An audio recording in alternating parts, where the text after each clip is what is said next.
अगं तुला माहीत आहे ना आजकालची मुलं कशी आहेत, आणि तू चक्क ब्लाइंड डेटवर जात आहेस. ना त्याला प्रत्यक्ष पाहिले आहेस, ना त्याच्याशी तुझे बोलणे झाले आहे. सरिता आरशासमोर तयार होत असलेल्या आपल्या जिवलग मैत्रिणीला म्हणजे अनिताला म्हणाली, सरू, जग आता खूप पुढे जात आहे बरं, आणि तू अजून सुद्धा काकूबाईसारखी बोलतेस.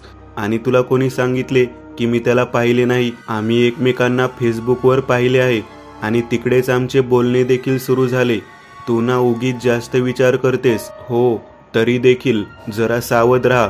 कालच मी एक बातमी वाचली होती. एक मुलगी आपल्या बॉयफ्रेंडला भेटायला गेली आणि तिकडून गायब झाली. महिना झाला ती अजून सापडली नाही. पण पोलिसांना एक प्रेत नवी मुंबईच्या खाडीजवळ सापडले होते, ज्याच्या शरीराचं अंग काही ठिकाणी धारधार शस्त्राने कापले होते. शिवाय त्याचे अवयव म्हणजे हृदय, यकृत देखील गायब होते. सोबत काही जळालेले मांसाचे तुकडे देखील होते, जे त्या शरीराचे असल्याचा अंदाज पोलिसांनी लावला आहे. त्याची ओळख नाही पटली, पण ते शव मुलीचे आहे की मुलाचे याचा खुलासा अजून झाला नाही. सरिता सांगत होती तसे अनिता मनातून घाबरली होती, पण तिने तसे चेहऱ्यावर न आणता म्हणाली, ह्या कोणीतरी माथे फिरू असेल. माझा गिरीश असा नाही आहे. तू उगीच काही पण माझ्या मनात आणून देऊ नकोस. अनिता जरा घाबरत पण ठामपणे म्हणाली, मी तुला घाबरवत नाही, पण इकडे पण दोघीच राहतो, आपल्या घरापासून लांब. म्हणून म्हटले की माणूस निवडताना जरा जपून, कारण इकडे आपल्या मदतीला कोणी येणार नाही, तेव्हा जरा सांभाळून, सरिता म्हणाली. पण तिच्या बोलण्याकडे साफ दुर्लक्ष करून अनिता घराबाहेर पडली. संध्याकाळच्या हवेमध्ये उडणारे मोकळे मौसूद काळेभोर तिचे केस, रेखीव भोया, काळे मोठे पाणीदार डोळे, ज्यामध्ये तिने हलके काजळ घातले होते, पापण्यांना आय शॅडो लावला होता, ज्याने तिचे सुरेख डोळे अजून सुंदर दिसत होते.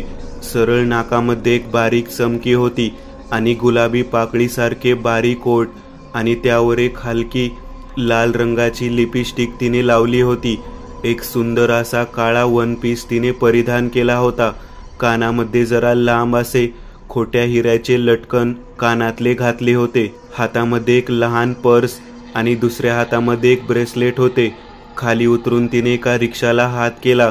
एका कॅफेचे नाव सांगून ती त्यामध्ये बसली.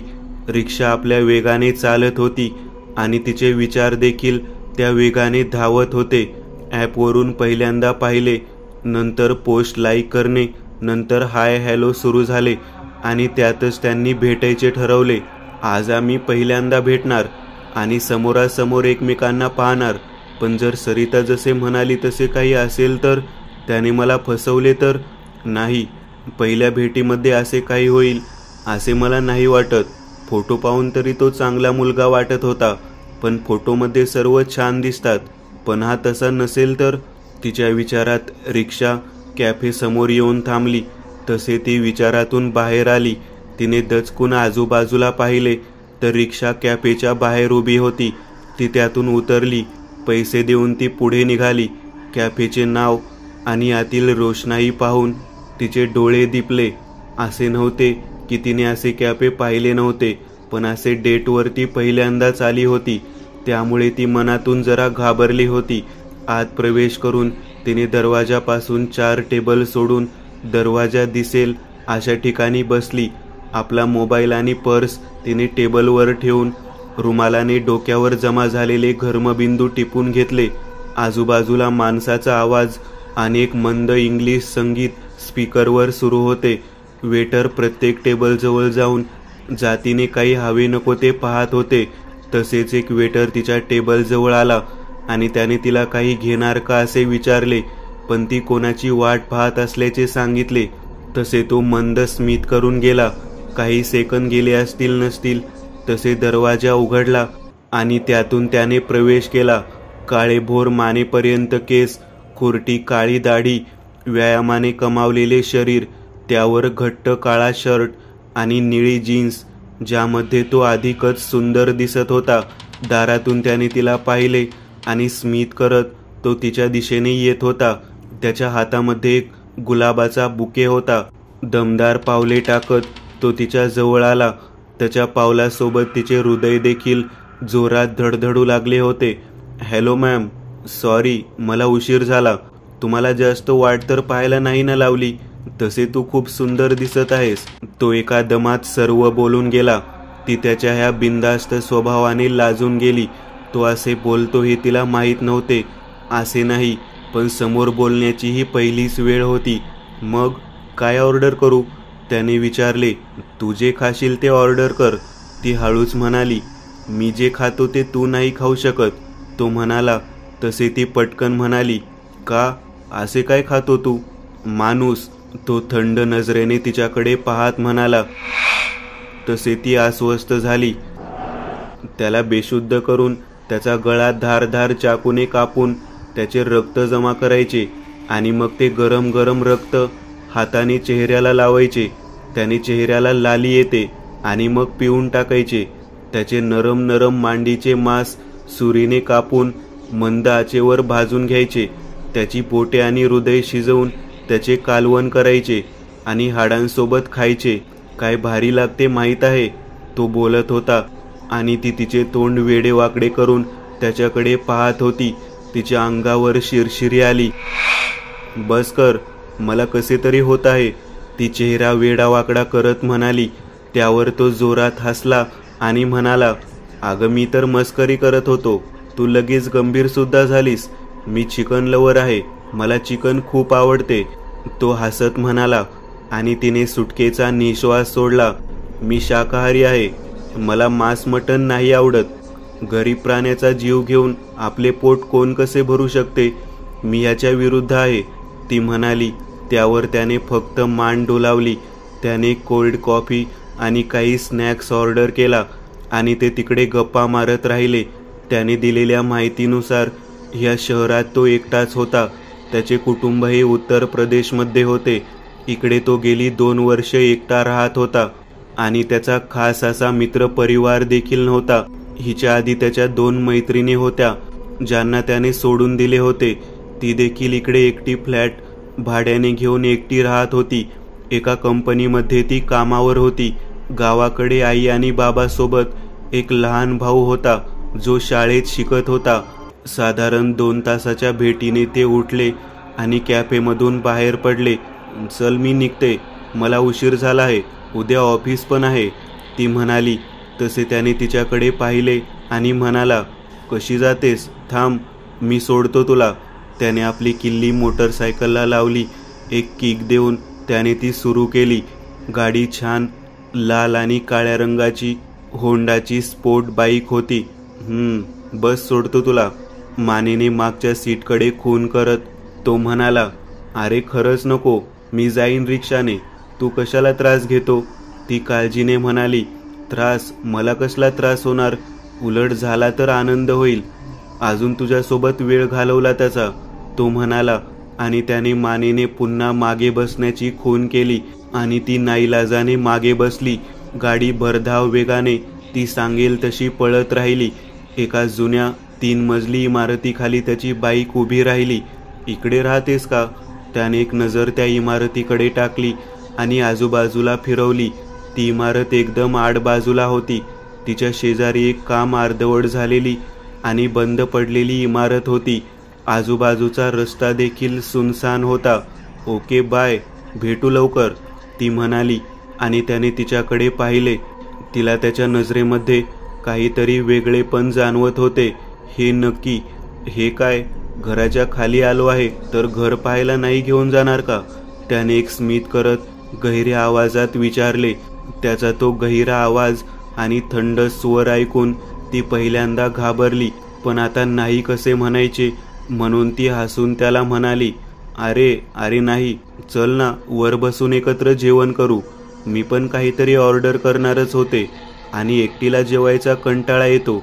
तशी माझी एक मैत्रीण येते सोबतीला जेवायला माझ्या, पण आज का काय माहीत अजून आली नाही. अस्वस्थ होऊन रस्त्याकडे पाहत ती म्हणाली. ती ज्या दिशेला पाहत होती त्याने देखील तिकडे पाहिले आणि म्हणाला, काही काळजी करू नको, माझे उरकायच्या आत ती आली तर तिला पण सोबत घेईन. तो एक भुवई वर उडवत कोणातून स्मित करत म्हणाला, हां, हो ना, चल चल पुढे, त्याला म्हणाली आणि पुन्हा एकदा आशाळभूत नजरेने तिने रस्त्याच्या दिशेला पाहिले, पण तिकडे कोणी नव्हते. तिने चावीने घराचा दरवाजा उघडला आणि एक मंद सुगंधाने त्या दोघांचे स्वागत केले. तिने झटपट दिवे लावले. घर तसे मोठे होते, पण सामान कमी असल्याने ते अजून मोठे दिसत होते.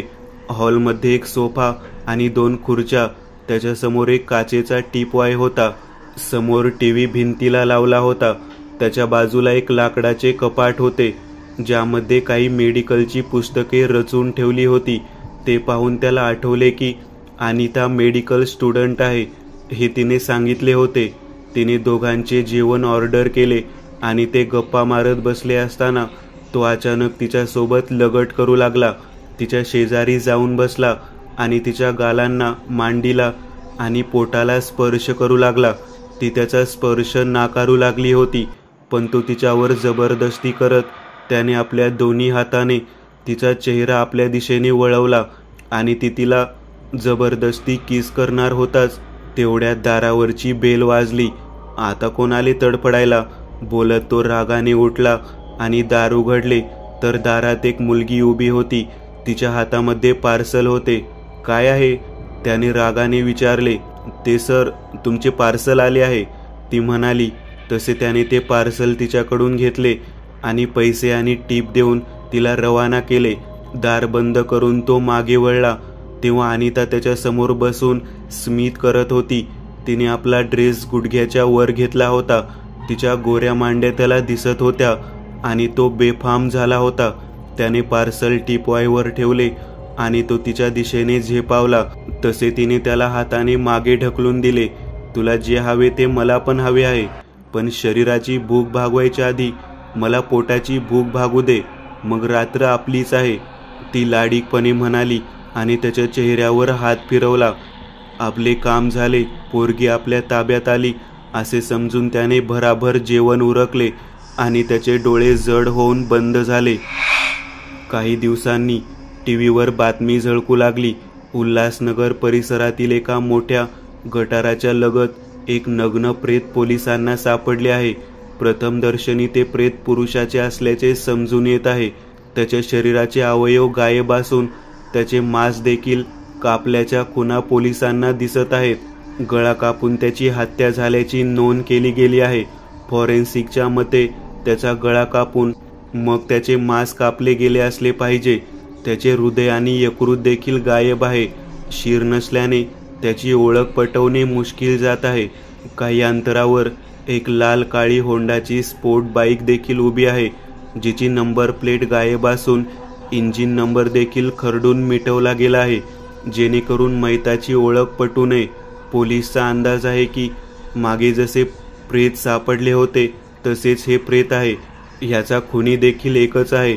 पोलीस त्याचा कसून तपास करत आहेत, पण अजून असे किती प्रेत मिळत राहतील ह्याचा अंदाज कोणाला नाही. मी कीर्ती कॅमेरामन विघ्नेश सोबत उल्हासनगरवरून लाईव्ह, फक्त तुमच्यासाठी. आमचा एकच ध्यास, तुमच्यासाठी बातमी खास. खाताना काय हे काय पाहतेस? खुनाचे? तुला अजून कटलेट हवेत का? अनिताने सरिताकडे पाहत विचारले. अजून 2 कटलेट चालतील मला, पण तुला आहे ना ग? तिने सोफ्यावरून विचारले. माझे सोड, मला नसले तरी चालेल, कारण माझ्यासाठी मी खास काही राहून ठेवले आहे, अनिता स्मित करत म्हणाली आणि किचनमध्ये गेली.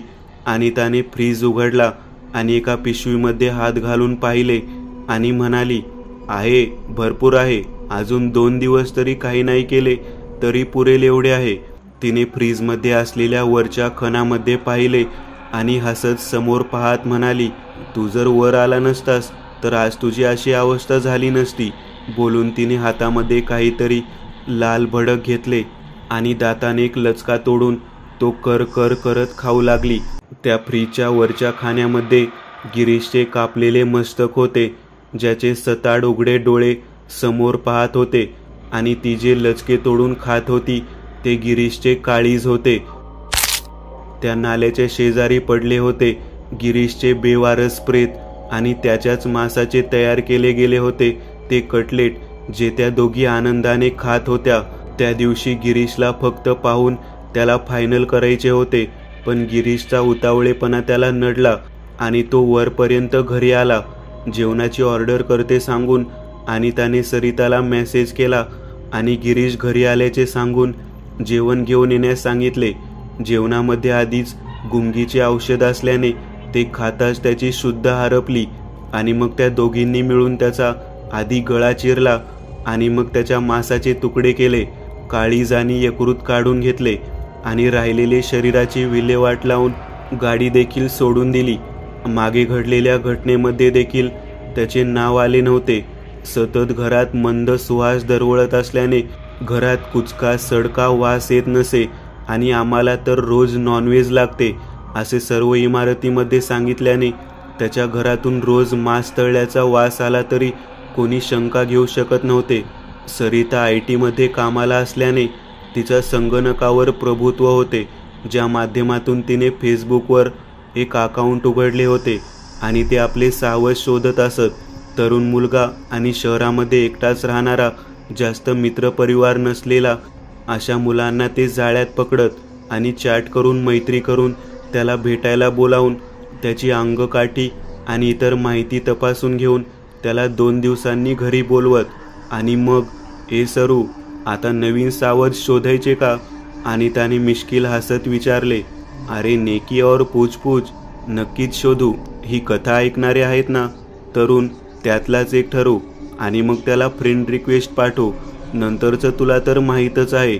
बोलून त्या दोघी जोरजोरात हसू लागल्या आणि त्याच्या हातामध्ये असलेले ते पायाचे ते लाल मांस दाताने ओढून करा चावत ग्लासमधील रक्त रिचवू लागल्या. दुसरी कथा. स्वच्छ काळ्याभोर आकाशात पांढऱ्या शुभ्र चांदण्या पसरल्या होत्या. कोविडसारख्या महामारीमुळे सर्वजण घरात होते आणि त्यामुळे प्रदूषण देखील कमी असल्याने त्या जास्त आणि चमकताना दिसत होत्या. सतत गाड्याच्या येण्या जाण्याने जो वातावरणात कार्बन डायऑक्साईड तयार होऊन गरम हवा निर्माण करत होता, तो देखील कमी झाल्याने हवेमध्ये गारवा आला होता. दूर कुठेतरी अंधाऱ्या कोपऱ्यात एक कुत्रा झोपला होता. झोपला? छे, झोपला नव्हता, तर घाबरून अंग चोरून लपून बसला होता. बहुधा कोविडच्या भीतीने वटवाघुळे आकाशात चित्कार करत मुक्त विहार करत होती आणि त्याच्या सुरामध्ये घुबडाने आपले सूर मिसळले होते. रस्ते ओस पडले होते आणि प्रत्येकाच्या घराचा दरवाजा बंद केला होता आणि अशा भयानक वातावरणात भूतांनी त्याची अर्धवट राहिलेली बैठक एका बंद वाड्यात सुरू केली होती. मागे आपली बैठक सुरू होती. लोक आपल्याला आता घाबरेनासे झाले आहेत, त्यावर आपण चर्चा केली आणि काही तोडगे देखील काढले. पण मध्येच एक दारुडा आला आणि आपली ती बैठक अपूर्ण राहिली. तर आज महिन्याभराने आपण पुन्हा भेटलो आहोत. तर मला अजून जाणून घ्यायचे आहे की माणसामध्ये काही सुधारणा झाली की नाही, ते आता आपल्याला घाबरतात की नाही. सर्वांच्या मधोमध उभे राहून सभेचे अध्यक्ष श्री ब्रह्मराक्षसने आपल्या पहाडी आवाजात विचारले, महाराज काय सांगू तुम्हाला, काय झाले असते माझ्यासोबत? एक हाडळ रडत रडत म्हणाली. हाडळ, तू तर वाशीचा एरिया सांभाळतेस ना? ब्रह्मराक्षसाने विचार करत विचारले. हो महाराज, पण मी आता तिकडे नाही जाणार, मला पोस्टिंग करून द्या. ती रडत म्हणाली. अरे पण झाले काय असे अचानक? ब्रह्मराक्षसाने जरा वैतागून विचारले. मी रात्री साधारण 2च्या दरम्यान एका घरात प्रवेश केला. त्या घरात 4 मुलं राहत होती. मी रात्री साधारण 2च्या दरम्यान एका घरात प्रवेश केला. त्या घरात 4 मुलं राहत होती. आधी मी किचनमध्ये गेले आणि पाणी सुरू केले. म्हटले की त्या आवाजाने ह्याच्यामधील कोणी जागे होईल, पण कसले काय, कोणी उठले नाही. चांगले अर्धा तास पाणी सुरू ठेवले होते. 5 बादल्या भरून निघाल्या, पण कोणी उठले नाही. मग मी भांडी आपटायला सुरू केली. म्हटले त्या आवाजाने तरी कोणीतरी उठेल आणि झाले पण तसे. एक जण उठला. मला वाटले किचनमध्ये येईल, पण कसले काय बाथरूममध्ये शिरला आणि पुन्हा जाऊन झोपला.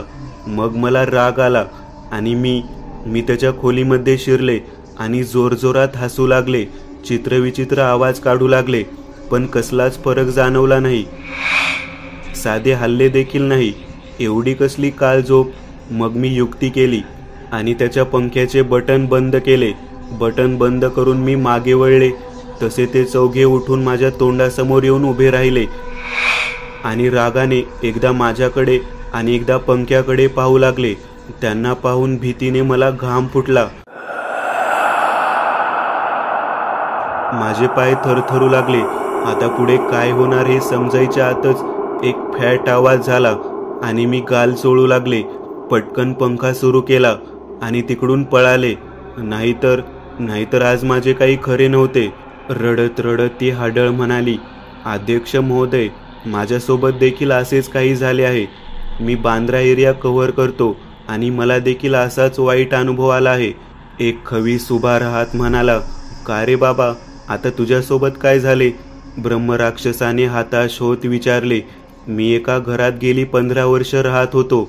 त्या घरात मी कोणालाच टिकून देत नव्हतो.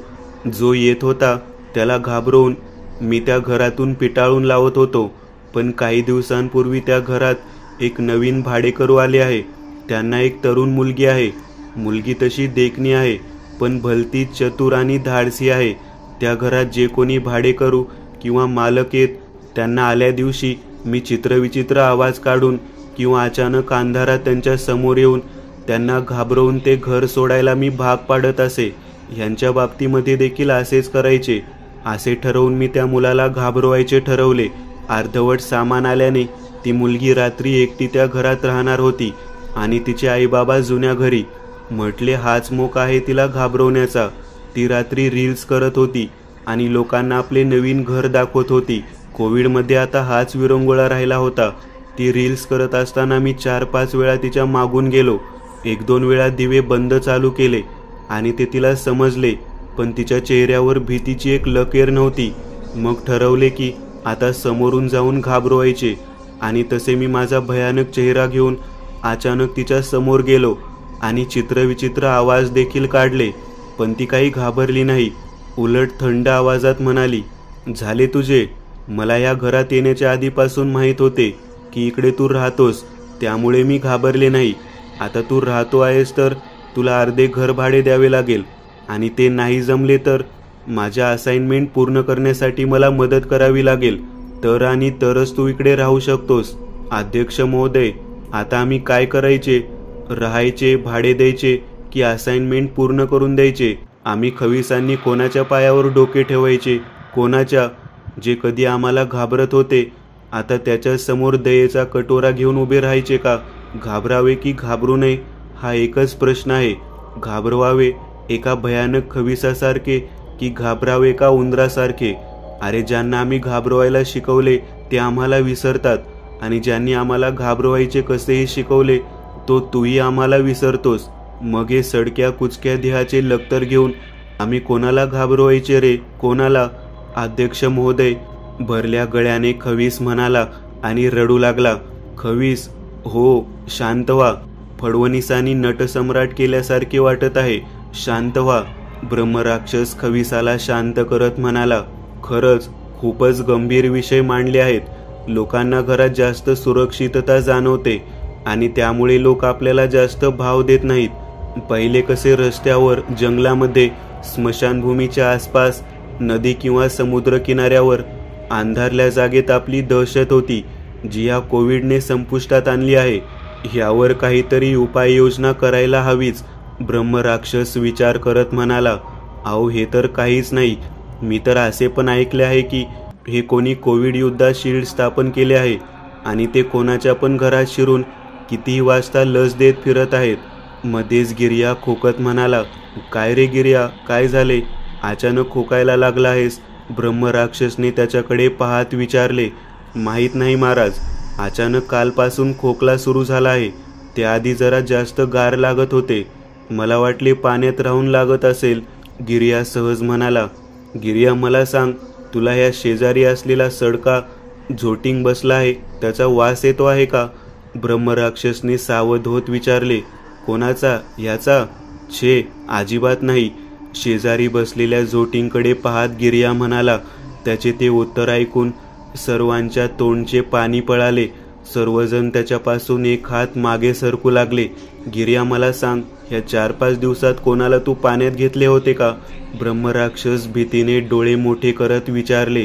हो, 5 दिवसांपूर्वी एक माणूस रात्रीचा फिरत आला होता. खूप खोकत होता. त्याला ओढला आत आणि त्याला कोरोना झाला होता, जो आता तुला झाला आहे आणि तुझ्यामुळे आता आम्हाला होईल. तुझ्या आईला तुझ्या गिर्या. हे पळा रे सर्व ह्याच्यापासून लांब. ब्रह्मराक्षस ओरडला आणि सर्वांनी धूम ठोकली. आणि अशा प्रकारे पुन्हा एकदा कोरोनामुळे भूतांची बैठक अपूर्णच राहिली.